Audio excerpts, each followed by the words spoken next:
नमस्कार, चुनाव अड्डा में आपका स्वागत है। आपके साथ मैं हूं विपिन भट्ट और चुनावी मौसम में जुबानी जंग भी तेज हो गई है। महाराष्ट्र से लेकर झारखंड और यूपी तक बयानों के बादल गरज रहे हैं।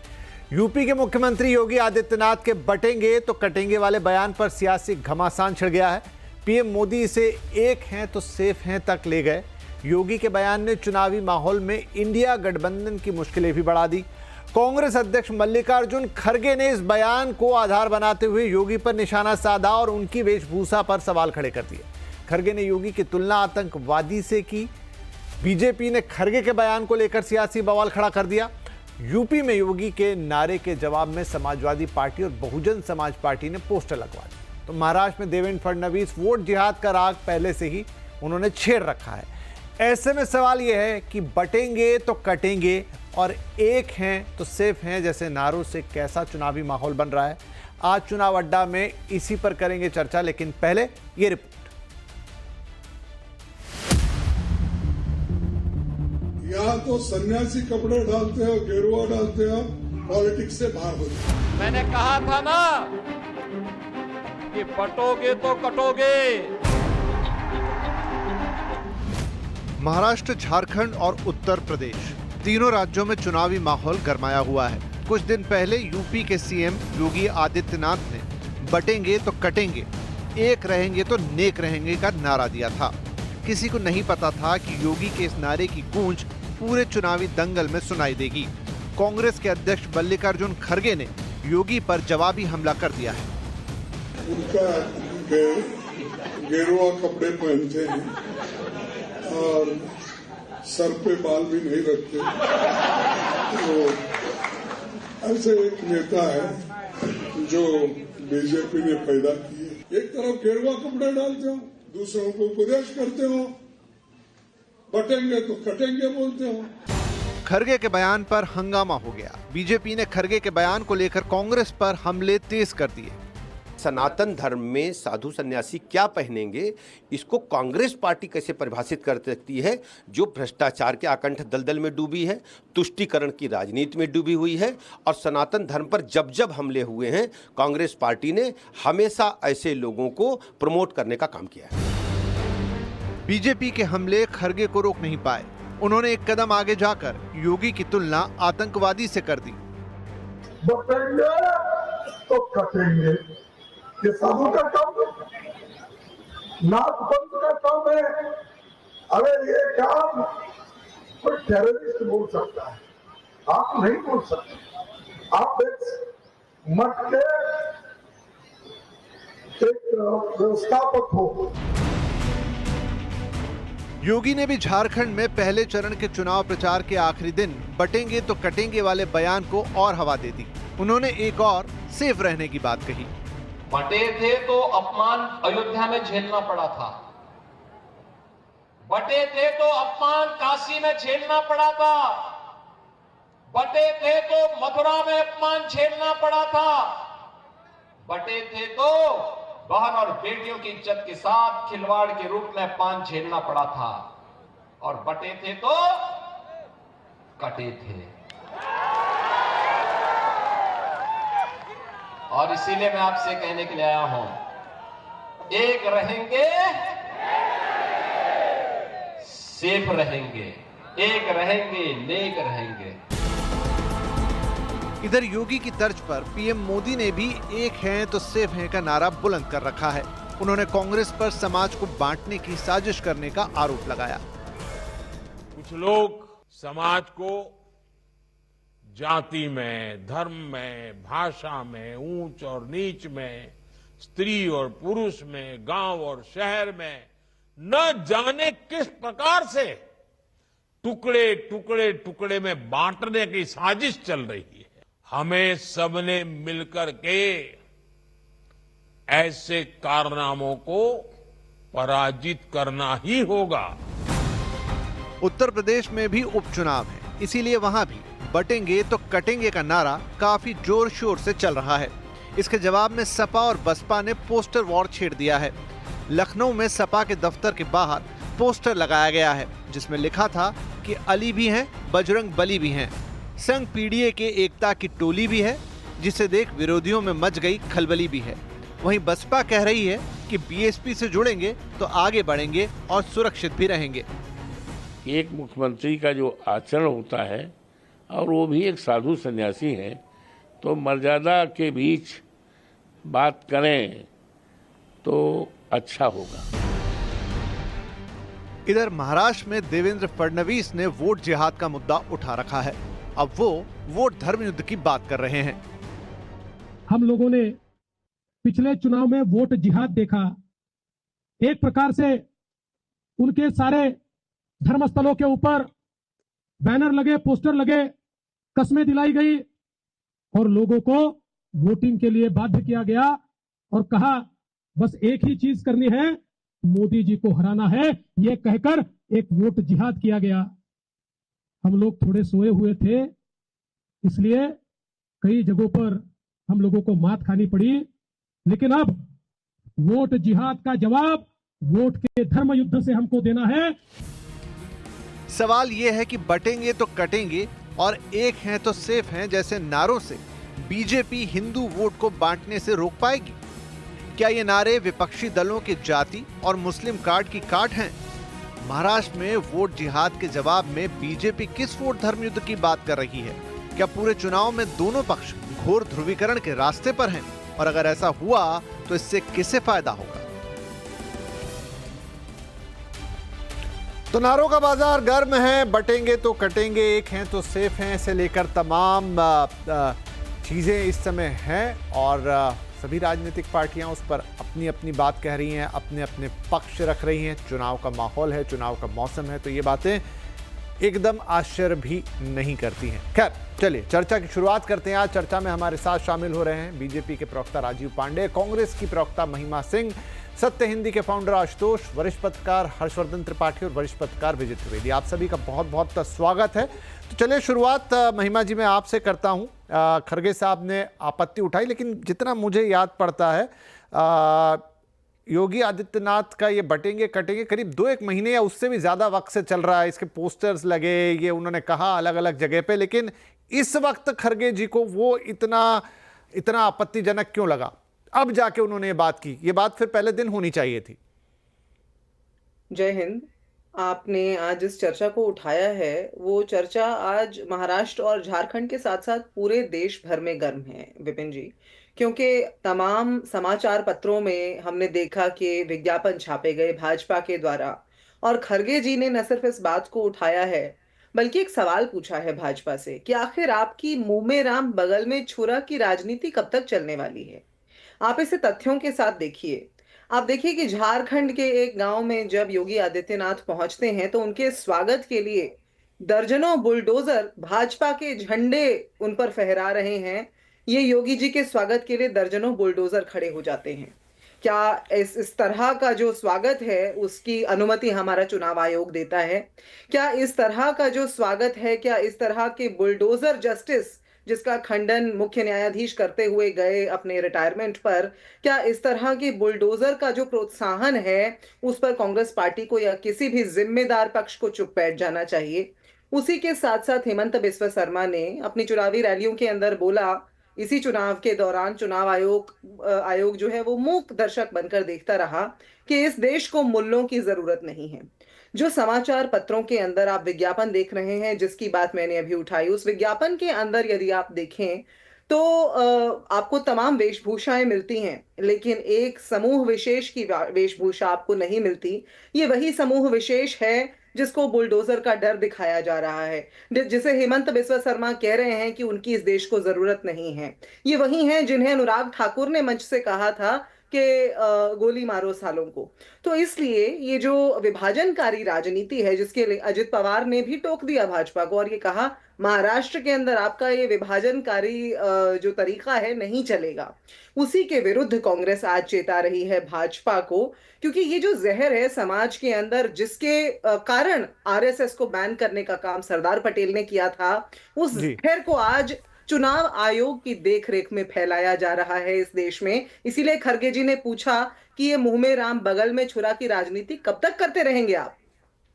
जी, पर महिमा जी थोड़ा लेट नहीं हो गए पूछने में? अगर ये बात थी तो फिर 2-1 महीने पहले रोक देना चाहिए था। अब तक तो मतलब जो आपका कहना उस लिहाज से तो फिर जहर बहुत फैल गया। बिल्कुल भी नहीं लेट हुए, क्योंकि हम तो निरंतर कह रहे हैं। शायद सुनने वालों ने सुना ना हो, क्योंकि आए दिन चर्चाओं में हम कह रहे हैं, हमारे नेता जगह जगह मंच पर कह रहे हैं। कम से कम मैं बता सकती हूँ दर्जनों चर्चाओं में तो मैं शामिल हुई हूँ, जहां इस बात पर हमने ऐतराज जताया है, आपत्ति जताई है। और आज जब हम देख रहे हैं कि ये एक है तो सेफ है की बात समाज से कर जी। रहे हैं, अपने गठबंधन को एक रख नहीं पा रहे, समाज को एक होने का और विभाजन हो जाने का डर। ठीक है जी, ठीक है। मैं राजीव पांडे जी के पास आता हूं। पांडे जी, चाहे योगी आदित्यनाथ हो या कुछ जो भी इन्होंने नाम ले लिए, इस तरह के नारे की जरूरत क्यों पड़ रही? विपिन जी नमस्कार, सभी को नमस्कार। देखिए, सबसे पहले तो जो खड़गे जी ने कहा कि उनको गेरुआ वस्त्र से प्रॉब्लम है, उनको कभी उन्होंने टोपी लगे हुए लोगों के बारे में, बुर्का पहन करके घूमने वालों के बारे में उनको प्रॉब्लम नहीं है। लेकिन एक योगी आदित्यनाथ जी महाराज 5 बार 6 बार चुनाव लड़े, जीते और 2 बार से वहां सीएम है। जनता का आशीर्वाद है उनके ऊपर।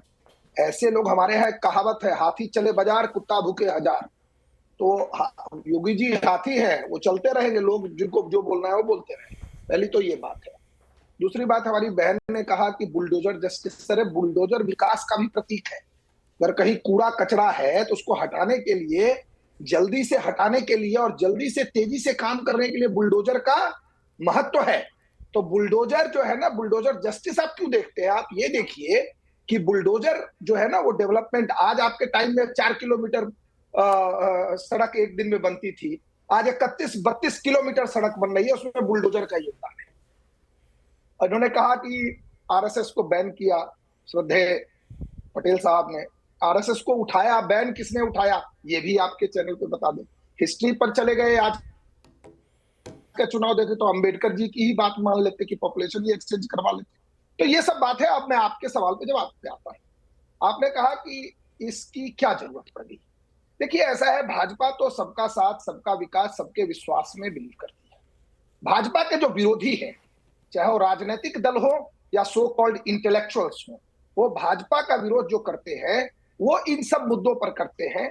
आपने देखा कि मोदी जी हो या योगी जी हो या अमित शाह जी हो, हमारे अध्यक्ष जी हो, सब लोगों ने कहा कि सबका साथ, सबका विकास, सबका विश्वास। लेकिन जिस प्रकार से महाराष्ट्र की 2 सीटों की बात मैं आपको करूंगा, एक धुले सीट है, उसमें 6 विधानसभा सीट है, 5 में हम लीड कर रहे हैं 1 लाख से और 4000 से हम चुनाव हार जाते हैं। दूसरा, आपको मुंबई शहर में एक सीट है, जो आप जाएंगे नॉर्थ ईस्ट जो सीट है, जहां से मिहिर कटेचा जी भाजपा के उम्मीदवार थे, वहां भी 6 विधानसभा है। 5 विधानसभा में हम लीड कर रहे हैं और हम फिर 5000 वोट से हार गए, क्योंकि एक विशेष वर्ग के लोगों को जहां तहां से लाके बसाया गया, उनमें बहुत सारे घुसपैठिए हैं और उन्होंने इस प्रकार से एक सुनियोजित तरीके से कि हमको उनको इन्होंने जिहाद के रूप में प्रचारित करने का कोशिश किया। और जिहाद का हिंदी शब्द जो है भट्ट साहब, वो धर्म युद्ध है। अगर आप कहेंगे तो ये वोट जिहाद कर रहे हैं, तो हमारे उप मुख्यमंत्री जी ने कहा कि तब हम लोग भी धर्म युद्ध की बात कर लेते हैं, कोई दिक्कत नहीं है। लेकिन एक बात मैं बताऊंगा कि जो अब लास्ट में जो आपका सवाल था कि योगी जी आदित्यनाथ जी महाराज जो उन्होंने कहा कि बटेगी तो कटेगी, ये तो शाश्वत सत्य है। इसमें भी आपको कोई दिक्कत लग रहा है क्या? जब 2 भाई गांव में बटता है ना, तो तीसरा आदमी आकर के जमीन पर कैप्चर कर लेता है। ये सही है, गलत है? वैसे तो ज्यादातर जो कांग्रेस के लोग हैं उनको गांव से कोई, ठीक है, आपका ऑडियो भी थोड़ा गड़बड़ा गया है। ठीक है, मैं आता हूं आपके पास। के बीच में लड़ाई हो जाती है, ठीक है विजय त्रिवेदी जी, तीसरा आदमी आकर के उसकी जमीन पर कैप्चर कर लेता है। छोटा सा हस्तक्षेप जरूर करना चाहूंगी विपिन जी, मैं एक छोटा सा हस्तक्षेप करना चाहूंगी। आपके शो पर ऑलमोस्ट कंटेम्प्ट ऑफ कोर्ट हो रहा है और आप कुछ नहीं बोल रहे, जब ये यहाँ बैठकर बुलडोजर को जायज ठहरा रहे हैं और ये कह रहे हैं कि बुलडोजर का इस्तेमाल कचरा साफ करने के लिए। मैं लॉ प्रैक्टिस करता हूं सुप्रीम कोर्ट में। ठीक है, नहीं, आप देखिए, अभी चुनावी मौसम है, सारी बातें आप दोनों ही पार्टियों की तरफ से आएंगी, उसकी आप शिकायत बिल्कुल कर सकते हैं चुनाव आयोग के साथ। लेकिन फिलहाल मैं आगे जाता हूँ कि जिन घुसपैठियों की बात कर रहे हैं, उन घुसपैठियों की बात करके अपने गृह मंत्री और प्रधानमंत्री के ऊपर सवालिया निशान उठा रहे हैं। क्योंकि बॉर्डर्स के ऊपर, सीमाओं के ऊपर गृह मंत्रालय का, प्रधानमंत्री का जोर होता है। और यदि वहां से घुसपैठ हो रहा है, ठीक है जहां पर महिमा जी, राजीव जी, एक मिनट, विजय जी, एक मिनट, ये चर्चा निरंतर चलती चली जाएगी। एक मिनट विजय जी, क्योंकि जो महिमा जी ने भी बोला और जो राजीव जी ने भी अपने सवाल में जिक्र किया और उन्होंने कुछ सीटों का एग्जाम्पल दिया कि वहां किस तरीके से वोट बढ़ गए और बीजेपी हार गई, क्या ये चुनाव एक बार फिर ध्रुवीकरण की तरफ अपना रुख कर रहा है और उसका कितना असर इस चुनाव पे होगा? क्या इससे काम चल जाएगा, चाहे वो नारों के रूप में हो, चाहे वो सीट के कैलकुलेशंस के बीच में हो? दोनों ही पार्टियों की अपनी अपनी चीजें। जी विपिन जी, कोशिश तो पूरी की जा रही है, क्योंकि जो चुनाव है उसमें मुद्दे नहीं है। मैं बार बार इस बात का जिक्र करता हूं कि मुद्दों पर कोई चुनाव नहीं हो रहा। क्या जो सरकार है, मौजूदा सरकार है, वो अपनी जो काम काज है उस पर ये चुनाव लड़ रही है? मोटे तौर पर नहीं। वो घोषणा पत्र में आप कहेंगे तो उसमें जिक्र होगा या कभी कभी भाषण में जिक्र हो जाएगा उसका, लेकिन नहीं हो रहा। और क्या विपक्ष भी कोई इस मुद्दे पर लड़ाई लड़ रहा है? वो दोनों लोग इस पूरे चुनाव को ध्रुवीकरण की तरफ ले जाने के काम कर रहे हैं। और उसमें जो नारे आए हैं, जिनका चर्चा अभी आप कर रहे हैं, वो ध्रुवीकरण की तरफ ले जाते हैं। उदाहरण आप दें, भले ही धुले सीट का उदाहरण दे रहे हों या कुछ बॉम्बे की किसी और सीट का अभी जिक्र किया गया, तो इसको आप किस तरह से लेते हैं? कोई भी पार्टी में अभी जो है, कांग्रेस जो है वो तो बहुत सारी 300 सीटें हार गई, तो क्या वह ध्रुवीकरण की वजह से हारी है? भारतीय जनता पार्टी भी 2024 में 90 सीटों पर चुनाव हारी है। 90 सीटों पर। वो 60 सीटों का आपको अंतर लगता है, लेकिन जो पिछली सीटें थी उनको देखेंगे तो 90 सीटें टोटल उन्होंने हारी हैं। पिछली वाली 303 में से 60 सीटें का अंतर ये हुआ क्योंकि नई 30 सीटें आ गई। तो क्या 90 सीटों पर ध्रुवीकरण हुआ है? ये वैसा का वैसा एक्सक्यूज है जैसा कांग्रेस या विपक्षी गठबंधन ईवीएम को लेकर देते हैं कि जब चुनाव हार जाते हैं तो कहते हैं ईवीएम में ये गड़बड़ हुई, फिर वहां पर इस तरह का वोट हुआ, इस तरह का वोट नहीं हुआ, कुछ वोट नंबर बढ़ गया। तो ये चुनाव को हारने के लिए एक एक्सक्यूज की तरह से मैं देखता हूं। और मान लीजिए ये सच भी है, मतलब सच तो है ही कि एक सीट पर किसी ने ज्यादा दिया है, तो इसको आप कैसे रोक सकते हैं? मुश्किल क्या है? भारतीय जनता पार्टी या एनडीए की मुश्किल क्या है कि वो बटेंगे, कटेंगे और एकजुट करने की कोशिश तो कर रहे हैं। एक रहेंगे, नेक रहेंगे, एक रहेंगे, सेफ रहेंगे, लेकिन वो उनके कहने पर जो उनका वोटर है वो एकजुट नहीं हो पा रहा। जबकि जो दूसरी तरफ का धड़ा है वो यदि किसी को एकजुट करने की कोशिश कर रहा है तो वो एकजुट हो पा रहा है। क्या जो भारतीय जनता पार्टी है वो दूसरे लोगों को एकजुट करने की बात नहीं कर रही? एक रहेंगे, सेफ रहेंगे, एकजुट करने की तो अपील है या नहीं है? तो लेकिन आप उसमें एक कम्युनल टच है। जब हम बात करते हैं कि बटेंगे, कटेंगे, एक रहेंगे, तो एक रहेंगे, हिंदू क्यों एक रहेंगे? देश को नहीं एक रहेगा। एक देश को, जिस पार्टी का नारा ही देश प्रथम है, राष्ट्र प्रथम, नेशन फर्स्ट है, तो वो हिंदू एकजुट होने की बात क्यों कर रही है? मैं बार बार ये बात करता हूं, देश को एकजुट रखिए ना। देश एकजुट रहेगा तो सब कुछ एकजुट रहेगा। ये देश में से हिंदुओं को अलग करके एकजुट करने की कोशिश सांप्रदायिक ध्रुवीकरण की बात है। और दूसरी तरफ जो बात होती है वो भी है कि जातिगत स्तर पर आप बांटते रहें, लगातार बात करते रहें, उलेमाओं के साथ बैठक करें, कुछ और लोगों के साथ बैठक करें, और फिर अलग अलग तरीके के नारों के रेफरेंस से अलग अलग बातों को किया जाए। तो ये दोनों कोशिशें देश को बांटने की कोशिश है, सोसाइटी को बांटने की कोशिश है। और जैसे आपने कहा कि सर चुनाव आयोग देखेगा, चुनाव आयोग तो प्रभु आप ही देख रहे हैं, आप ही देख रहे हैं चुनाव आयोग को, तो कि वो कितना देख रहा है। ठीक है राजीव जी, आता हूं आपके पास भी। 10 सेकंड। अच्छा, बोलिए। बहुत इंपॉर्टेंट बात कही त्रिवेदी जी। कमलनाथ जी का एक जो मीटिंग हुआ था बंद कमरे में मौलानाओं के साथ, आपने कभी कोई बंद कमरे में हमें करते हुए देखा है मीटिंग? हम लोग खुलेआम जो करते हैं, खुलेआम बोलते हैं कि ये करेंगे। मैंने तो कहा ही कि उलेमाओं के साथ बैठक हो रही है। राजीव जी आपने सुना नहीं, मैंने तो बोला ही कि उलेमाओं के साथ बैठक कर रहे हैं। तो नहीं, सुनिए, मैंने मतलब अरे वीडियो वायरल था कि कमलनाथ जी कह रहे थे कि आप लोग वोटिंग रैली में मत आइए, लेकिन वोट हम ही को दीजिए। दूसरी बात, कांग्रेस पार्टी क्यों ये नारा हमको लगे? हमने तो कभी नहीं कहा कि हिंदू बटेंगे तो कटेंगे, हमने तो कहा बटेंगे तो कटेंगे। अब जो लोग हैं जो देश को तोड़ना चाहते हैं, इन्होंने हिंदू शब्द इस्तेमाल उसमें किया। योगी जी का स्टेटमेंट, हम तो एक रहेंगे तो सेफ रहेंगे, एक रहेंगे तो नेक रहेंगे। रहिए ना सब लोग। ठीक है राजीव, ठीक है। मैं हर जी के पास जाता हूँ। ठीक है। एक लाइन और, लास्ट लाइन। ये जो जाति के और रीजन के लेवल पे जो देश को तोड़ने की कोशिश हो रही है इस देश में ना, इसका रिएक्शन आपको दिखेगा। आम जनता देख रही है, जो लोग हैं जो देश को या तो क्षेत्र के आधार पर तोड़ने की कोशिश कर रहे हैं या फिर जाति के आधार पर तोड़ करके देश में एक हिंसा का माहौल पैदा करना ठीक है, चाह ठीक रहा है, ठीक है, मैं आता हूं आपके पास, आता हूं आपके पास। हर्षवर्धन जी, एक बात बताइए, हाल फिलहाल में और भी चुनाव हुए, बड़े चुनाव से लेकर कुछ और राज्यों के चुनाव हुए, लेकिन ये जो थोड़े से नारों का एम्प्लीफिकेशन है वो इसी चुनाव में इतना ज्यादा क्यों हो रहा है? मुझे याद नहीं पड़ रहा पिछले चुनाव में हमने इस तरह के ज्यादा नारे सुने या आपस में द्वंद्व देखा पार्टियों के बीच ऐसी चीजों को लेकर। इस बार क्या अलग हो गया? नहीं, नारे तो हर चुनाव में खूब जमकर आते हैं और हाँ, मैं वही कह रहा हूं, एम्प्लीफाई नहीं होते, आते उनमें भी है। वही मेरा सवाल यही था कि ऐसा नहीं है कि इस तरह के नारे पिछले चुनाव में नहीं आए, लेकिन इस बार कुछ ज्यादा एम्प्लीफाइड है। दरअसल जब किसी नारे पर प्रतिक्रिया ज्यादा आती है तो वो नारा ज्यादा चर्चा में हो जाता है।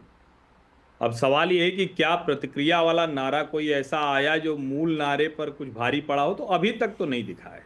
बंटोगे तो कटोगे, योगी आदित्यनाथ ने कहा। अब भारतीय जनता पार्टी 2024 का जो लोकसभा चुनाव हारी है उसमें द्वंद्व आपने देखा, नड्डा जी का बयान याद है, फिर राष्ट्रीय स्वयंसेवक संघ के सरकारवाह दत्तात्रेय हुजवाले जी ने कहा कि हम भाई परिवार जैसा है, घर पे गए, भोजन किया, जो कुछ था उसको सुलझा लिया। मथुरा में बैठक में जब उनसे वही सवाल पूछा गया तो उन्होंने वो कहा कि जब जब हिंदू भाव को भूले आई विपद महान, भाई छूटे धरती खोई, मिटे धर्म संस्थान। अब ये धर्म संस्थान जो मिटे हैं ये किसी को याद नहीं है क्या, या भूल गए सब लोग? कैसे राम मंदिर गायब हो गया था, कैसे टूट गया? अयोध्या में भी राम मंदिर खोजना पड़ा तो बटोगे तो कटोगे ही हुआ था ना, या कुछ और हुआ था? कैसे हुआ था वो? और जब बाहर का आक्रांता आया तो देश में अलग अलग रियासतें रही हों, और फिर जब अंग्रेज आए तो राजे रजवाड़ों के साथ नवाब भी शामिल रहे हों, तो बटेगो तो कटेगे, ये तो स्वाभाविक है। और मैं अभी आज ही बद्रीनाथ जी से लौट कर आया हूं, अभी आज ही लौटा हूं मैं। कल परसों मैं गया था, वहां दर्शन किया, बड़ा दिव्य भव्य दर्शन किया। तो 17 को कपाट बंद हो जाएगा। तो मैं वहां खड़े हुए सोच रहा था कि आज के नेता होते, खरगे जी होते, तो वो आदि शंकर को क्या बोलते? ये आज के विश्लेषक होते, जो फ्रॉड सेकुलर कोट अनकोट उस नैरेटिव में सारी बात करते, वो आदि शंकर को क्या कहते? आदि शंकर ने क्या कहा था? 32 वर्ष की उम्र में वो अपना शरीर त्याग कर चले गए। इलोक के सुखम भुक्त्वा परलोके गताम गताम, चले गए वो। लेकिन क्या करके गए? बद्रिकाश्रम पीठ तो एक बनाई उत्तर में, उसके अलावा क्या बनाया? द्वारका बना दी पश्चिम में, द्वारका पीठ बन गई। जगन्नाथपुरी बना दिया पूर्व में, वो भी एक पीठ है। श्रृंगेरी बना दी दक्षिण में। भारतवर्ष में, जिसकी कई बार 1947 से जो परिकल्पना करता है, उसका मानसिक जो कहे कि चिंतन वो अलग होगा, वो सोच समझ नहीं पाएगा। उसको इसी तरह के फ्रॉड नैरेटिव दिखेंगे, मार्क्स लेनिन दिखेंगे, उसको अंग्रेज दिखेंगे, उसको मुगल दिखेंगे, सब वहीं से दिखता है। लेकिन जब आप शंकराचार्य से शुरू करेंगे, और शंकराचार्य मतलब आदि शंकर, जब उनसे शुरू करेंगे, गद्दी के लिए लड़ने वाले लोग नहीं, जब वहां से शुरू करेंगे तो आपको समझ में आएगा हर कालखंड में हिंदू एकता, तब हिंदू ही थे। और आज के संदर्भ में योगी आदित्यनाथ ने क्या कहा? बांग्लादेश के संदर्भ में कहा था बटोगे तो कटोगे, कहा था। और ये कहा अफगानिस्तान कट गया, पाकिस्तान कट गया, बांग्लादेश कट गया। तो क्या जो लोग यहां थे, क्या किसी ने कहा कि यहां का जो मुसलमान है उससे दिक्कत है? लेकिन यहां का हिंदू हो या यहां का मुसलमान, अगर वो देश से कुछ इतर बात कर रहा है, उसकी चिंता गाजा पट्टी ज्यादा हो जा रही। और कुछ तो मूर्ख टाइप के ऐसे विश्लेषक है जिनका जीवन इसी में बीतता है कि गाजा है कि गजा है, बोल नहीं पा रहे हो तुम। अरे हम क्यों बोले भाई, जैसे भी होगा होगा। हमको भारत की चिंता है, हमको दुनिया के हर हिस्से में अपनी टांग अड़ाने की क्या जरूरत है?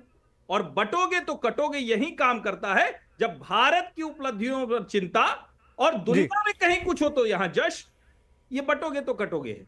और जो आपने बहुत अच्छा प्रश्न किया विपिन जी, नारे का इम्प्लीफिकेशन कैसे वो बढ़ रहा है। अब जरा आप समझिए, एक नारा अभी तक उसके सामने ऐसा नहीं आया, रोज नया नारा लगा रहे। खरगे जी तो यहां तक चले गए, चलो अखिलेश जी ने कहा था मठाधीश माफिया एक बराबर, उनको लगा चलो योगी पे हमला कर लेते हैं। फिर लगता है चलो दिल्ली और लखनऊ के बीच में कुछ झगड़ा है, वो मोदी शाह और योगी आदित्यनाथ के बीच में, तो कुछ और ले आते हैं। लेकिन खरगे जी तो और आगे चले गए।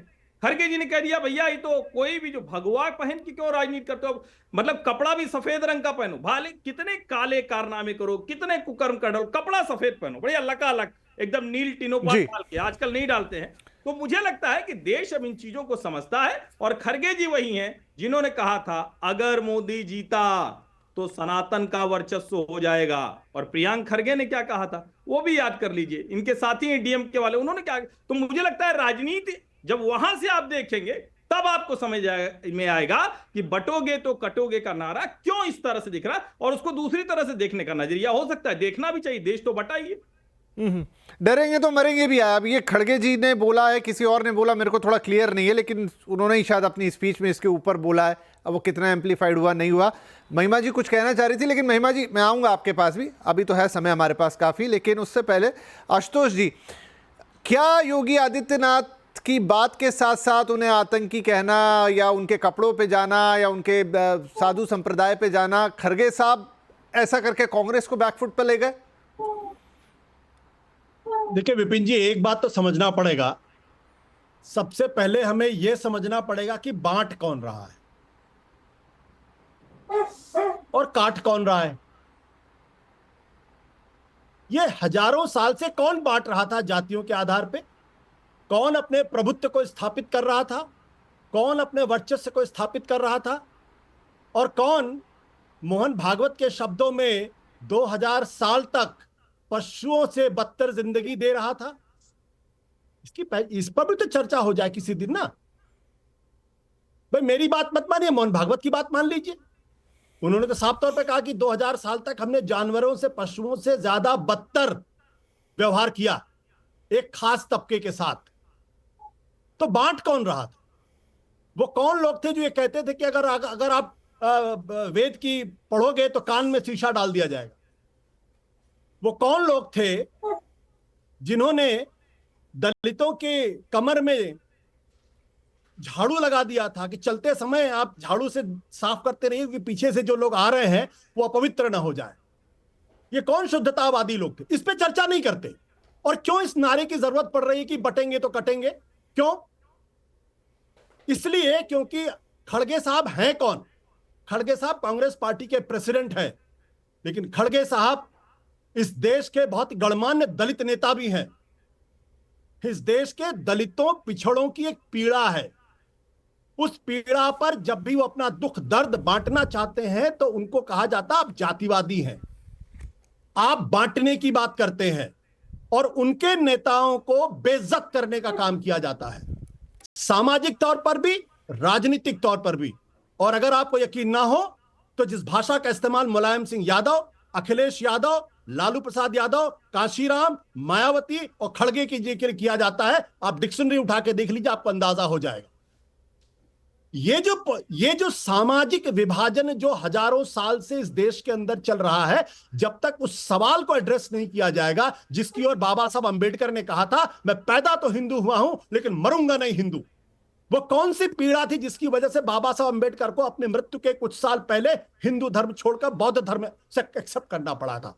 वो कौन लोग थे जिन्होंने हिंदू कोड बिल जब इस देश के अंदर आया था तो बाबा साहब अंबेडकर को गालियां दी गई, उनके पुतले जलाए गए और उनके खानदान तक को बेइज्जत किया गया? हम इस पे चर्चा नहीं करते। और दुर्भाग्य की बात है विपिन जी, बुरा मत मानिएगा मेरी बात का, आज आपके इस पैनल में एक भी दलित और पिछड़े वर्ग का आदमी नहीं जो अपनी पीड़ा को रख सके इस डिबेट के अंदर, जो कह सके कि कौन लोग थे जिन्होंने हमें बांटा, वो कौन लोग थे। और चलिए मेरी बात तो मान लीजिए, ये एक अलग डिबेट है। नहीं, मैं आशुतोष जी ना आपकी बात का बुरा मान रहा हूं, ना आपके प्रश्न पे सवाल उठा रहा हूं, लेकिन एक पीड़ा मेरी भी है। ये सारी बातें हम सब तभी करते हैं जब चुनाव आते हैं, उसके अलावा फिर ये बातें पीछे चली जाती है। नहीं, हम शायद सुनते नहीं उनकी आवाज को। हमारी दिक्कत क्या है कि उनको तो बाबा साहब अंबेडकर ने मूक नायक कहा था। कुछ बोल रहे हैं राजीव पांडे जी, ठीक है? नहीं, मेरी बात सुन लीजिए, मेरी बात हाँ पूरी कर लीजिए, आ रहा हूं पांडे जी आपके पास। बाबा साहब अंबेडकर ने यूं ही मूक नायक नहीं कहा था, मूक नायक नाम का अखबार भी निकाला था। उनको तो सदियों से मूक रखा गया। वो अगर घोड़ी पे चढ़ जाएं तो उनको नहीं, देखिए आशुतोष जी, मैं आपकी हर बात से सहमत हूं।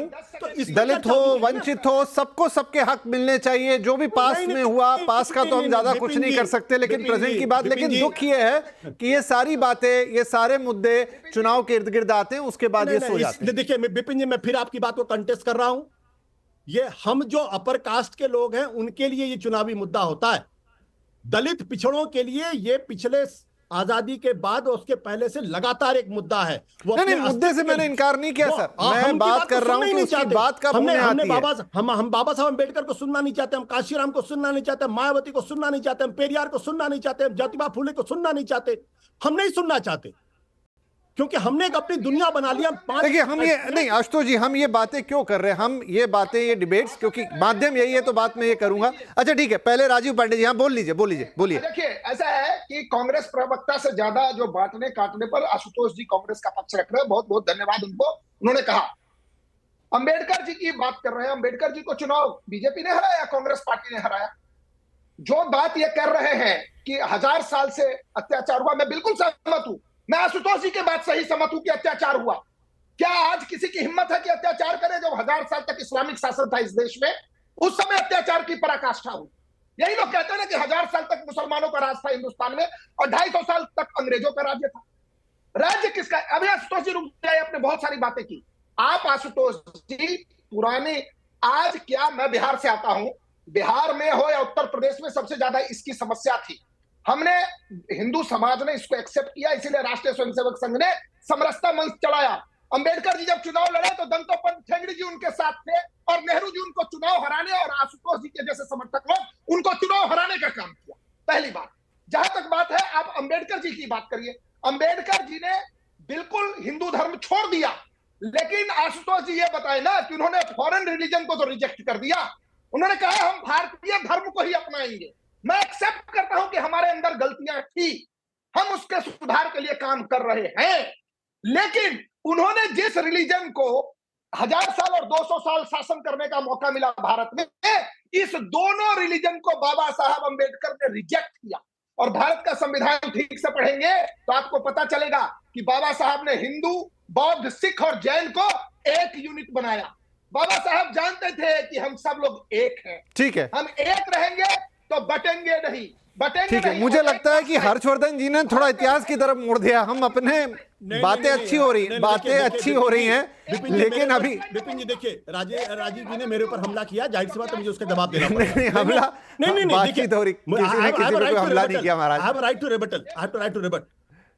बड़ा अच्छा लगता है कि जब आप नेहरू जी को पीछे सामने लेके आ जाते हैं, जरा इसका भी जिक्र करिए कि वो कांग्रेस पार्टी के पंडित जवाहरलाल नेहरू और महात्मा गांधी थे जिन्होंने बाबा साहब अंबेडकर को ड्राफ्टिंग कमेटी का चेयरमैन बनाया था, अपनी कैबिनेट में शामिल किया था। और आपके श्यामा प्रसाद मुखर्जी क्या कर रहे थे? क्विट इंडिया मूवमेंट में अंग्रेजों को चिट्ठी लिख रहे थे और कह रहे थे कि क्विट इंडिया मूवमेंट को खत्म करिए, सप्रेस करिए। ये आपका इतिहास है।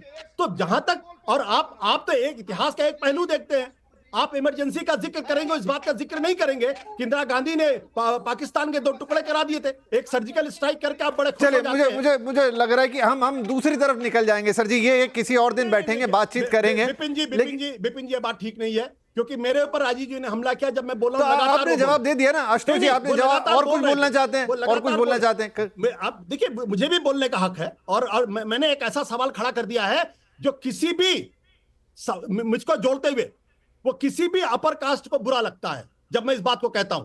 इसलिए मैं कहता हूं हर टेलीविजन डिबेट में जब बटेंगे वो एक्सेप्ट कर रहे हैं, वो करा उन्होंने एक्सेप्ट। तो उसमें पिछड़ों और दलितों के लोगों को भी यहाँ पर भी जो अगर आप इतना खुल के बोल ही रहे हैं आशुतोष जी, तो यहाँ क्योंकि दलित हिस्सा लगातार अपमान करेंगे उनका। मुझे नहीं लगता इस पैनल में किसी को भी आपके उस मुद्दे से आपत्ति है या आपकी उस बात से आपत्ति हो तो एक्सेप्ट कर ही रहे। हम सब लोग हिपोक्रेट हैं बेसिकली। अगर कांग्रेस, अगर भारतीय जनता पार्टी को लगता है जातिवाद बढ़ रहा है, तो आज ऑर्डिनेंस लेकर भारतीय जनता पार्टी की सरकार आ जाए और एक झटके में कास्ट सिस्टम को खत्म कर दीजिए। ना किसी के सर के नाम के आगे त्रिपाठी होगा, ना त्रिवेदी होगा, ना आशुतोष के नाम में होगा, ना भट्ट होगा, ना कुछ होगा। एक झटके में खत्म करिए, समाज बटेगा ही नहीं। किसी की जाति का पता नहीं होगा, और चूंकि जाति का पता नहीं होगा तो समाज क्यों बटेगा? करिए ना इसको। क्यों नहीं करती बीजेपी? क्यों नहीं करती आरएसएस? क्यों नहीं करती नरेंद्र मोदी? हर्ष कुछ बोलना चाह रहे हैं। हम सबको सरनेम हटाने पड़ेंगे सर। आप ही के नाम के साथ सरनेम नहीं है इस पैनल पे, बाकी सबके साथ लगे। जातिवाद अगर कैंसर है तो सरनेम विद ड्यू रिस्पेक्ट आपकी भावनाओं को समझ के आशुतोष जी मैं बात कर रहा हूं। नहीं, किसी ने इनकार नहीं किया आपकी उस बात से, और वो बहुत, शायद इस 1 घंटे की डिबेट तो छोड़िए, साल भर भी हम यहाँ बैठे रहे ना हटे कैमरे के सामने से, तो वो खत्म नहीं होगी, और जायज भी बात है। लेकिन back to the point, Harshvardhan, देखिए मैं विपिन जी, उत्तर सबसे देना चाह पहले रही हूँ बहुत देर कि से विपिन जी। मैं यस महिमा मैम आपके पास भी आ रहा हूं, महिमा मैम आपके पास भी आ रहा हूं, क्योंकि वो बाकी सारी बातें अलग, लेकिन एक महिला भी इस पैनल पे। चलिए हर्ष जी, आपको 2 मिनट रोक रहा हूँ। यस मैम, नहीं, मैं यस रुक जाता हूँ, बिल्कुल yes yes, with due respect. बड़े बड़े आदर के साथ हर्षवर्धन जी बहुत वरिष्ठ हैं और पहले उन्हीं की बातों को सुनते हुए उत्तर देना चाह रही थी, इसलिए जायज है कि अभी उत्तर दूं। वो फिर कुछ बोलेंगे तो फिर उसका भी रिबटल देना होगा। उनकी बातें सुनते हुए, जैसा अभी भाजपा के प्रवक्ता ने कहा कि आशुतोष जी को सुनते हुए ऐसा लगा जैसे कांग्रेस के प्रवक्ता से भी ज्यादा बोल रहे हैं, बल्कि हर्षवर्धन जी की बातें सुनते हुए आज मुझे पहली बार, बहुत बार चर्चाओं में उनके साथ शामिल होने का अवसर प्राप्त हुआ है। आज मेरा उनसे पूछने का मन किया कि आप के हिसाब से भी हिंदू खतरे में है क्या? फारसी जो लोग हमारे देश पर 50,000 से भी कम वो खतरे में है।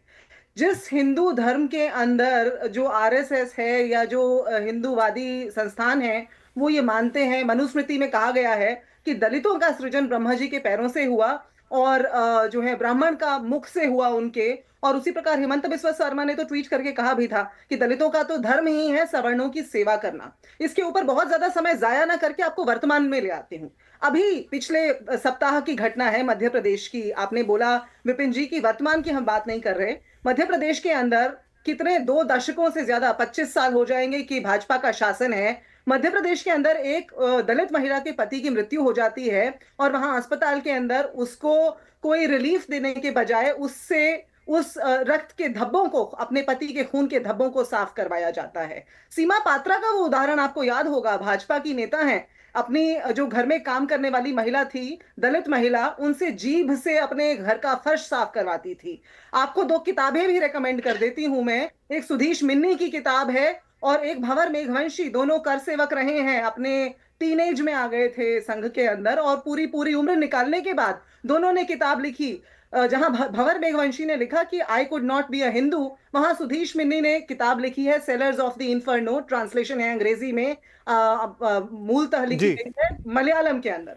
तो इसलिए ये सारे उदाहरण देने के साथ साथ ये भी याद रखा जाए कि श्यामा प्रसाद मुखर्जी, जो कि मुस्लिम लीग के साथ सरकार चलाते हुए 3 प्रोविंसेस के अंदर फजल उल हक के मंत्रालय के अंदर एक मंत्री थे, वो इस बात का प्रमाण है कि कौन विभाजनकारी तरीकों के साथ तब खड़ा रहा और आज खड़ा है। और आंध्र प्रदेश के अंदर आज जब भाजपा के गठबंधन के सहयोगी 4% मुस्लिम जो आरक्षण देने का काम कर रहे हैं और उसको सुनिश्चित कर रहे हैं, तो आंध्र प्रदेश के अंदर अदर जो है उनकी नीति अलग है और बाकी के प्रदेशों के अंदर अलग है। दूसरी जगह जाकर बटेंगे तो कटेंगे कहेंगे, लेकिन आंध्र प्रदेश के अंदर जाकर के वो अपने वोट जीतने के लिए जो है अलग तरह की नीति चलाएंगे।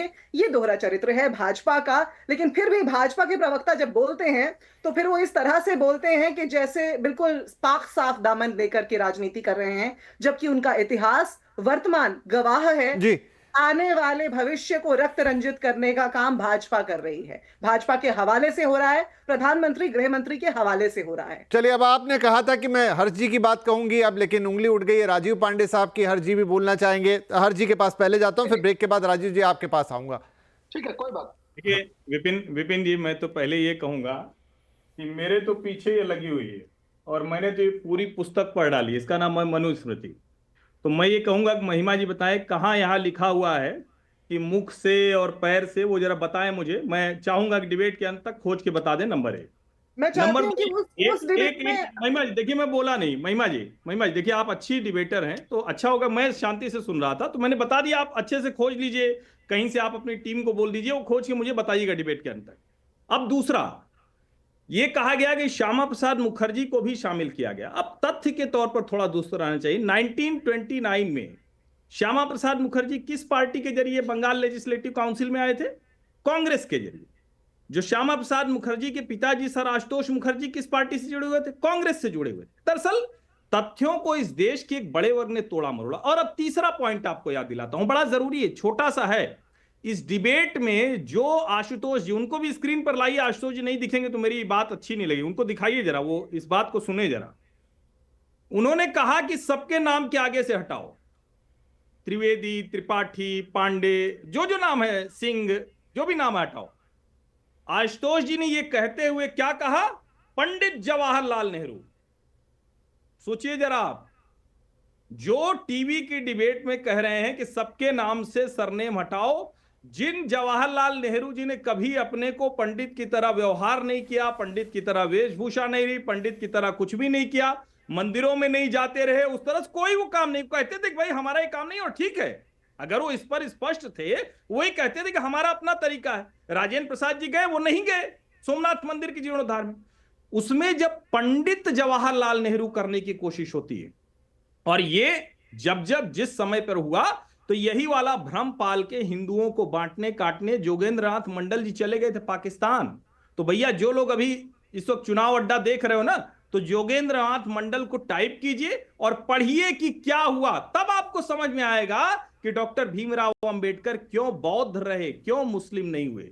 तब आप, और ये चारों पॉइंट जो मैंने बताए इसको जरा समझिए, तब आपको समझ में आएगा कि इस देश में जाति को हटाने की कितनी फ्रॉड डिबेट चलती है। भाई मैं कह रहा हूं ना, आप बेईमानी मत कीजिए, मुझे कोई अपराध बोध नहीं। आशुतोष जी ने कहा कि हम सब हिपोक्रेट है, sorry sir, I am not with you, मैं हिपोक्रेट नहीं हूं, मैं जैसे रहता हूं वैसे ही करता हूं, मुझे कोई कुछ छिपाने की जरूरत नहीं है। और मैंने अपने आज तक के जीवन में जाति के साथ न किसी के साथ अन्याय किया है, न करूंगा, न होने दूंगा। मेरा भी ये मानना है कि धीरे धीरे इस व्यवस्था को खत्म ही होना चाहिए, लेकिन अब क्या करेंगे, फिर बहुत सी चीजें हैं। जाति प्रमाण पत्र जब सरकार बना रही है तो जाति रहेगी, ये भी तो मैं तो कहूंगा कि बटोगे तो कटोगे का है। ठीक है, मुझे क्विकली एक छोटा सा ब्रेक लेना होगा। Sorry all the gentleman and ladies, एक छोटा ब्रेक लेना होगा। आप लोगों ने इतनी बातें कर दी हैं कि उस ब्रेक में हमारे सारे दर्शक जाके सीधे वो सर्च करेंगे, ढेर सारी सर्च पॉइंट्स आपने दे दिए। छोटा ब्रेक में तुरंत हाजिर होंगे।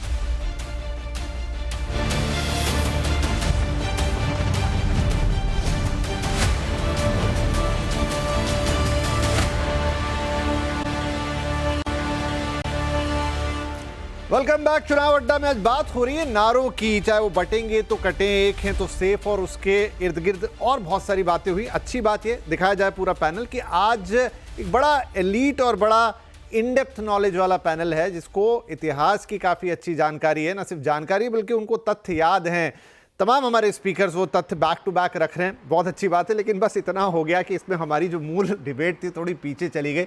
विजय जी, आप और हम सबसे कम बोल पाए इसमें, तो फिर एक सवाल लेके आपके पास आता हूं कि ये जो महाराष्ट्र वाला चुनाव है, मैंने थोड़ा सा जिक्र पहले भी किया। तो देखिए, एक तरफ हमने एक दिन शायद डिबेट ये भी की थी कि जो दोनों ही पार्टियों के या दोनों ही जो गठबंधन है उनके घोषणा पत्रों में एक तरफ तो ढेर सारे फ्रीबीज वाला मुद्दा, तो वो एक तरफ चली गई। लेकिन वो सब एक तरफ है, और दूसरी तरफ ये सारे नारे, ये सारे जुमले, देवेंद्र फडणवीस तो वो वोट जिहाद भी लेकर आ गए। कितना बड़ा है ये फैक्टर महाराष्ट्र के लिहाज से, अगर हम पूरी चुनावी गणित को देखें?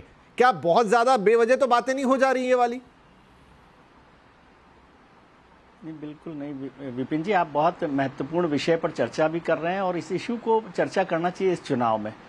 जो हमारे विद्वान मित्र हैं आशुतोष जी और हर्षवर्धन जी, दोनों अपनी बात सही कर रहे हैं। वो चर्चा इतनी बड़ी है कि मैंने सोचा कि उस चर्चा, क्योंकि ये तो हम सब लोग उसमें कोई असहमति नहीं होगी जिस पर आशुतोष भी बात कर रहे हैं, लेकिन अभी एक स्पेसिफिक इश्यू पर जब बात कर रहे थे तो इसलिए हमने नारों पर चर्चा की। और मुझे लग रहा है कि नारे कई बार जो है चुनावों को बदलने में बहुत काम आते हैं।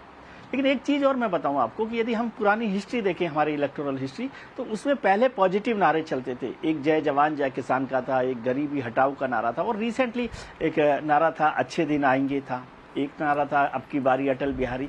तो पॉजिटिव नारे थे, लेकिन अब हम उसके बाद लगातार नेगेटिव नारों की तरफ चल रहे हैं, क्योंकि उसका इम्पैक्ट लगता है लोगों को कि ज्यादा होता है, और इसलिए अब हम वहां तक पहुंच गए, बटेंगे तो कटेंगे तक। लेकिन योगी आदित्यनाथ के बटेंगे तो कटेंगे नारे पर मैं बात करना चाहता हूं कि वो इस चुनाव का सबसे हिट नारा हो गया, क्योंकि जैसे हर्ष जी ने भी कहा कि उसका जवाब कोई नहीं मिला, लेकिन उसके जवाब में बहुत सारे नारे आए। वो चाहे जुड़ेंगे तो जीते आएंगे, या आज मैं देख रहा था अली है, अली भी है, अकबर, बजरंग बली भी है, हाँ। लेकिन आप सोचिए थोड़ा सा, हाँ बजरंग बली भी है, लेकिन थोड़ा सा पीछे जाएंगे, मतलब वो किसी में एक पक्ष की बात नहीं कर रहा हूं, न ये बीजेपी के जवाब में कह रहा हूं। लेकिन 2007 में गुजरात का नारा देखिए, जिसमें मौत का सौदागर कहा गया था।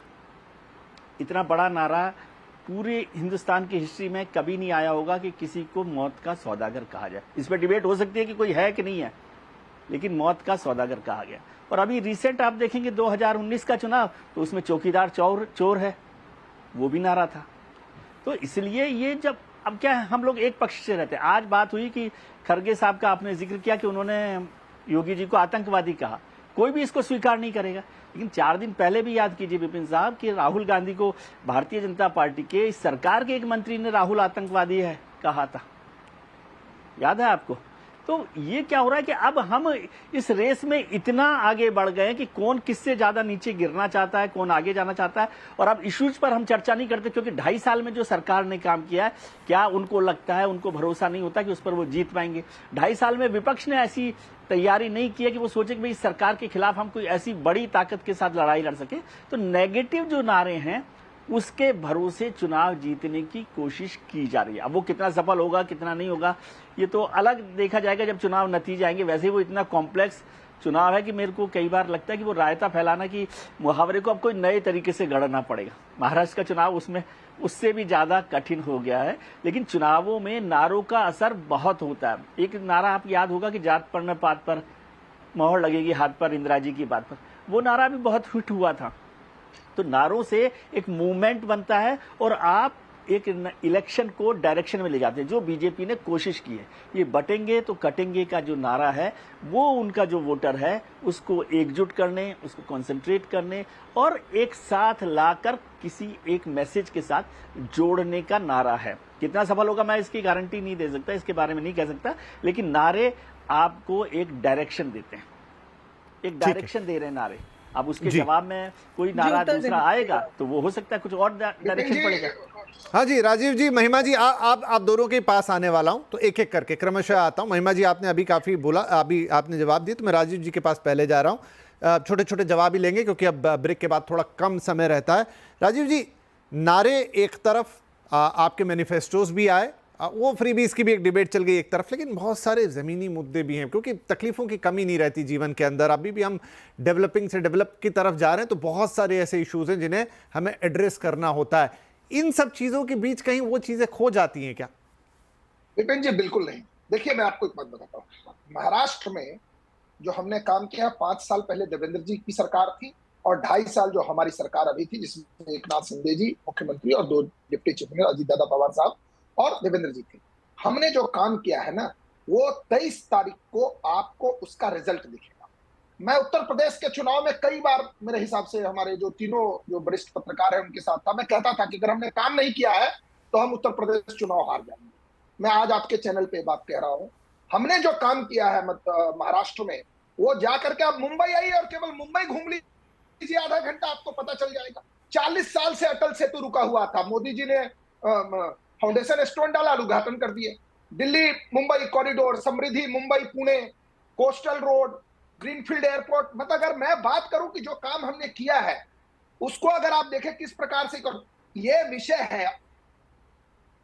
और जहां तक त्रिवेदी जी की एक बात से मैं बहुत ही असहमत हूं कि उन्होंने कहा कि ये बटोगे तो कटोगे निगेटिव नारा है। अगर वो श्रीमद् भागवत गीता पढ़ते तो उनको पता चलता कि एकता के लिए कितना कोशिश किए भगवान हमारे योगेश्वर भगवान श्री कृष्ण जी कि मत करो झगड़ा, बटोगे तो कटोगे सबसे पॉजिटिव नारा है। क्योंकि अगर हम बट जाएंगे, 1947 में आशुतोष जी जैसे लोगों की संख्या ज्यादा थी, राजीव पांडे जैसे लोगों की संख्या कम थी, इसलिए हम बट गए। आज किसी की हिम्मत है तो बांटने की बात करके दिखा दे, 5 करोड़ लोग शहादत देने के लिए तैयार हो जाएगा, देश नहीं बटेगा। मैं आपके चैनल पे बात कर रहा हूं, किसी भी पार्टी की हिम्मत है तो एक बार बता दे कि भारत को तोड़ने वालों को जनता तोड़ देगी। मैं आपके चैनल पे कह रहा हूं, जनता तोड़ देगी।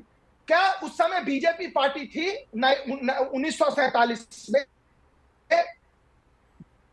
बीजेपी ने तोड़ दिया देश को? क्या कौन किन लोगों ने देश तोड़ा? और आज आप इंटेलेक्चुअल बनकर के बैठते हैं और कहते हैं बटोगे तो कटोगे, निगेटिव नारा है। मेरा मानना है डेवलपमेंट चल रहा है। भट्ट साहब मैं बता रहा हूं, देश 5वीं इकोनॉमी बनी है ना, 5वीं अर्थव्यवस्था बनी है ना, नेहरू जी और इंदिरा जी के अथक प्रयासों के कारण से 1947 में जो हमारी स्थिति थी उससे हम 8 पायदान नीचे गए ना। इसके बाद हम आज 5वीं अर्थव्यवस्था पर हैं ना कि नहीं है? हम काम कर रहे हैं। देश में आज जो परिस्थिति है, अटल जी के टाइम में गोल्डन क्वाड्रिलेटरल प्रोजेक्ट शुरू हुआ, ठीक है, ठीक है सर, क्योंकि समय कम है, मैं सबकी राय ले लेता हूं। ठीक है, गॉट योर पॉइंट। महिमा जी, यही सवाल आपके पास कि अगर जी ठीक है, कांग्रेस अगर यही मानती है कि हमें विकास की बात करनी है, हमें समृद्धि की बात करनी है और हमें इन चीज़ों से दूर रहना है, तो फिर आप इन चीज़ों में क्यों जा रहे हो? आपके लिए तो ट्रैप हो गया, आप फंस गए मेरे हिसाब से तो उसमें जाके। सबसे पहले तो भाजपा के प्रवक्ता को मैं ये बोल देना चाहती हूँ कि तुम इस रास्ते में क्यों बारूद बोए जा रहे हो, किसी दिन इस जगह से खुद गुजरना पड़ गया तो। दूसरी बात, अभी थोड़ी देर पहले दो तीन जगह से ये बात आई, थोड़ा अनुशासन रखा करें। भाजपा के प्रवक्ता इतने कॉन्फिडेंट होते हैं तो इतने बौखला क्यों जाते हैं? देखिए प्लीज विपिन जी, सुनिश्चित कीजिएगा कि मुझे मेरा अवसर जो है नहीं, वो चाय पी रहे हैं, आप बोलिए। मैंने बिल्कुल धैर्य से उनकी उल जलूल बातों को भी सुना, लेकिन मैं बड़ी मीनिंगफुल बातें जो भी करने जा रही हूँ। गांधी के हत्यारे देश भर में तो हेट स्पीच करते ही हैं, आपके शो के ऊपर भी हेट स्पीच कर रहे हैं और आप उन्हें करने दे रहे हैं, ये बड़ा दुर्भाग्यपूर्ण है। दूसरी बात ये कि ये जो अभी बात उठी कि कोई और बड़ा नारा नहीं आया, मैं आपको बताती हूँ इस साल का सबसे बड़ा नारा क्या है, जो जनवरी में दे दिया था राहुल गांधी जी ने। वो है न्याय का हक मिलने तक। आराम से नहीं बैठेंगे हम न्याय का हक मिलने तक, क्योंकि अभी थोड़ी देर पहले जब बात हुई और ये कहा गया कि जो नारों का उदाहरण दिया गया कि हमने, तो ये अगर सबसे बड़ा नारा है, सॉरी मैम मैं बीच में बोल रहा हूँ, मैं एक अलग बात कर रहा हूँ, अगर ये सबसे बड़ा नारा है तो फिर यहाँ इस चुनाव में तो एक बार भी नहीं सुना। अगर राहुल जी ने दिया था तो आपको उसे एम्पलीफाई करना चाहिए था। सुनिए, हमारे सभी हैंडल्स पे सब जगह मिलेगा आपको, लेकिन मैं अपनी बात पूरी कर दूं फिर आप टोक देंगे मुझे। अभी विजय जी ने जब ये बात कही कि पिछले चुनावों में क्या नारे आए, कुछ नारे मैं भी याद दिला देती हूँ। जब मोदी जी ने सोनिया गांधी जी को जर्सी गाय कह के बुलाया, जब पिछले चुनाव में मोदी जी ने कहा कि ऐसे बटन दबाओ, गुजरात के चुनाव में कहा कि तुम बटन यहां दबाओ और फांसी वहां लग जाए। बताइए इससे विशाला नारा और क्या हो सकता है इस देश के अंदर, जब एक प्रधानमंत्री जाके बोलता है कि ऐसे बटन दबाना कि तुम फांसी की यहां बटन दबाओ। अच्छा, अमित शाह जी बोलते हैं कि विपक्ष के लोग जो हैं वो सांप, बिच्छू, नेवला और पता नहीं क्या क्या उन्होंने शब्द और उपमाएं दी विपक्ष के नेताओं को। ये बताइए ये कौन से स्तर की राजनीति हुई एक सत्ताधारी पार्टी के द्वारा, जो डबल इंजन करके बात तो करते हैं, जिनका राम मंदिर और 370 का प्रोपेगेंडा उसी जमीन पर जो है फेल हो गया, ध्वस्त कर दिया गया जनता के द्वारा। जम्मू कश्मीर में पूरी मैम विजय जी ने तो दोनों तरफ के नारे गिनाई दिए ना, सौदागर वाला इधर से, ये वाला उधर से, तो फिर बात तो एक ही हो गई। महाराष्ट्र के अंदर हम लड़ाई लड़ रहे हैं न्याय के ऊपर, लेकिन भाजपा जो है वो बटने पे और कटने पे लड़ाई कर रही है, क्योंकि बांटने वाले भी ये हैं और काटने वाले भी ये हैं, जैसा आपके शो पे भी बताया गया और खरगे जी लगातार बताते रहे हैं, हमारे तमाम नेता बताते रहे हैं। चलिए ठीक है, इनका क्या फर्क पड़ेगा? क्विकली आशुतोष, हर्षवर्धन आपके पास आता हूं। तमाम चीजें हैं चुनाव के दौरान चलती, जैसे मैंने कहा ना, हम सारी बातें चुनाव पे ही करते हैं, लेकिन इसका क्या इम्पैक्ट आएगा? क्या वोट देने वाले इन चीजों से प्रभावित होंगे या फिर वो अपनी रोजमर्रा की परेशानियों को देख के वोट देंगे? विपिन जी, आपने मुझसे पूछा? जी मैंने, हाँ, आशुतोष और फिर हर्षवर्धन, क्विकली। देखिए विपिन जी, पूरी डिबेट में तो राजीव जी ने मेरे ऊपर ही हमला किया, मैं क्या बताऊं, मेरे पास तो वक्त भी नहीं था कि उनकी बातों का जवाब दे पाता, लेकिन एक बात जरूर उनको बताऊंगा, कभी अकेले आप दोनों दिल्ली में हो तो लड़ लीजिएगा, डिबेट के बाद लड़ लीजिएगा। राजीव जी अपने मित्र हैं, इसलिए मैं उनसे क्या लड़ूंगा, मित्रों से थोड़ी लड़ाई जाती। राजीव जी से बोलता हूँ अकेले में बैठेंगे तो कभी सोचिएगा आप, बाबा साहब अम्बेडकर ने क्यों कहा था हिंदू राष्ट्र एक ऐसा विचार है जिसको हर हालत में रोकना चाहिए। सर तो ये डिबेट आप राजीव जी से कर लीजिएगा अलग में, फिर किसी दिन एक शो भी कर लेंगे इस पे, लेकिन अभी तो ये बताइए ना, जो मैंने पूछा, समय थोड़ा खत्म हो गया। विपिन जी, ये बहुत जरूरी विचार है। सरदार पटेल ने हिंदू राष्ट्र के बारे में क्या कहा था? ये पागलपन का विचार है। सरदार पटेल और कम से कम बाबा साहब अम्बेडकर को तो सुन लो, आशुतोष की बात को मत सुनो। और तो और राजीव जी, आपने तो हमारे मित्र विजय त्रिवेदी पर भी हमला कर दिया, जो बेचारे इतने सीधे, इतने सज्जन आदमी हैं, उनको तो बख्श देते, मेरे ऊपर हमला करते तो करते, विजय भी को आपने तो नहीं छोड़ा। किसी पे जहां तक नारों की बात है, भारतीय जनता पार्टी सुबह उठती है नारे गढ़ती है, शाम को उठती नारे गढ़ती है, लेकिन जब देश का बंटवारा हो रहा था तब ये सारे आरएसएस के लोग बिलों में छुपे हुए थे। तब इनमें से किसी ने भी ये नहीं कहा हम जान दे देंगे लेकिन देश नहीं बंटने देंगे। सिर्फ हेडगेवार साहब थे जो 1930 में जिन्होंने जो जेल गए थे, बाकी कोई जेल नहीं गया था। जब देश बंट रहा था तो आप बिलों में छुपे हुए थे, आज बैठ के भाषण देते हैं आप लोग। तो आशुतोष जी, खैर ये बताएं मुझे कि क्या इसका प्रभाव पड़ेगा जमीन पर? बांटने वालों में थे आप, बांटने वालों में थे। देखिए राजीव जी आप सर मेरा समय समाप्त हो रहा है, 52 हो गया। अच्छा हर्षवर्धन जी, क्या इम्पैक्ट होगा ऑन द ग्राउंड, क्या कुछ फर्क देखने को मिलेगा? श्यामा प्रसाद मुखर्जी उन फजलुल हक के सर आशुतोष जी, एक दिन एक और शो, एक दिन अभी भी वक्त है और शो कर लेंगे, लेकिन क्विकली, मेरे पास समय समाप्त हो रहा है। हर्षवर्धन, आशुतोष जी और राजीव जी की मित्रतापूर्ण बहस को थोड़ा धीमे कराइए, आवाज कम कराइए तो ठीक है आशुतोष, सॉरी हर्षवर्धन जी। बिल्कुल ऐसे नारों का असर होता है, लेकिन नारों से चुनाव पलट जाए ऐसा नहीं होता। अब देखिए, ये सच है कि लोकसभा चुनाव में भारतीय जनता पार्टी के लिए झटका था, वो जाति का कार्ड काम किया था, संविधान, दलित आरक्षण, लेकिन उसका एक दूसरा पहलू है। संघ भाजपा पर यह आरोप लगाया जाता रहा वो ब्राह्मण बनिया पार्टी है, और उसको जब अवसर मिला, उमा भारती, कल्याण सिंह, शिवराज सिंह चौहान, नरेंद्र मोदी, देश के हर हिस्से में उसने वो काम किया, और रामनाथ कोविंद से लेकर द्रौपदी मुर्मू तक। क्या आपको लगता है ये सब लोगों को समझ में नहीं आता होगा? उनके बीच में ये बात होती है कि हमारे बीच का आदमी वहां सत्ता के शीर्ष पर बैठता है, और कांग्रेस पार्टी को जरा सोचना चाहिए, गंभीरता से सोचना चाहिए कि जब उसको अवसर मिलता है। एक उदाहरण सिर्फ दे के खत्म करता हूं, हरियाणा में बैनर लगे कि क्या शैलजा जी को मुख्यमंत्री नहीं बनाया जा सकता है, और आप इसको, ठीक है, हम लोग ऐसे तो कोई बैरोमीटर होता नहीं है, लेकिन सोचिए जरा कि जो ताकत लाठी वाला था वो हारा है हरियाणा में। क्यों हारा? क्योंकि दलित कह रहा था क्या हमको कभी हिस्सेदारी नहीं मिलती, और वहां पिछड़ा मुख्यमंत्री बना दिया, नायब सैनी बने।